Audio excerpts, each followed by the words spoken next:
Dude படம் நான் 2 days முன்னாடி ரிவ்யூ பண்ணிட்டேன். பட் சோஷியல் மீடியால இந்த படத்த பத்தி நெறைய பேர் நெறைய விஷயங்கள் பேசிட்டு இருக்காங்க. பர்ட்டிகுலரா இந்த படத்தோட கதைய பத்தி. சரி நான் சொல்லிட்டு நான் என்னோட பாயிண்ட் ஆஃப் வியூ ஷேர் பண்ணலாம் அப்படின்னு சொல்லிட்டு தான் நான் இந்த வீடியோ பண்றேன். ஃபர்ஸ்ட்டு அதெல்லாம் எதுவுமே பார்க்காதீங்க. உங்களுக்கு இந்த படத்த பார்க்கணும்னு தோணுச்சுன்னா ட்ரெய்லர் பார்த்துட்டு போய் படத்த தியேட்டர்ல பாருங்க. என்ஜாய் பண்ணுங்க. நல்ல படம் தான். செகண்ட் திங் ஒரு படத்த படமா பார்க்குற அளவுக்கு மெச்சூரிட்டி என்னோட பாயிண்ட் ஆஃப் வியூல நம்ம இந்தியால இருக்கிற மோஸ்ட் ஆஃப் த பீப்பிள் எல்லாருக்குமே அந்த மெச்சூரிட்டி இருக்கு. அது ஒரு என்டர்டெயின்மெண்ட். போய் பார்த்துட்டு என்ஜாய் பண்ணிட்டு புடிக்குது, புடிக்கல 2வது விஷயம். வீட்டுக்கு வரது. அவ்வளோதான். ரியாலிட்டிக்குள்ள திருப்பி வருது. இதுதான் ஒரு ஃபில்ம். அத விட்டுட்டு அந்த கதைய அனலைஸ் பண்ணி, ஓ! இது எப்படி இப்படிலாம் காட்டுறாங்க, இது நம்ம வேல்யூஸுக்கு அகென்ஸ்ட்டா இருக்கா, அப்படிலாம் எதுவுமே கிடையாதுங்க படத்துல. உண்மைய சொல்லப்போனா.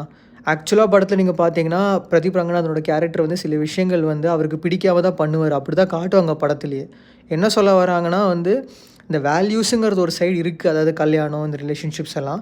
சில டைம் அது அத மட்டுமே பார்க்காம, அதுக்கு பின்னாடி இருக்கிற பையனோ, பொண்ணோ ஒருத்தவங்க ஒரு ஒரு ஹியூமன் பீயிங் இருக்காங்க. அவங்களுக்கும் கொஞ்சம் ரெஸ்பெக்ட் குடுத்து, அவங்களுக்கு என்ன பிடிக்குதுங்கிறது சில பேர் யோசிக்கணும். அவ்வளோதான் சொல்ல வராங்க.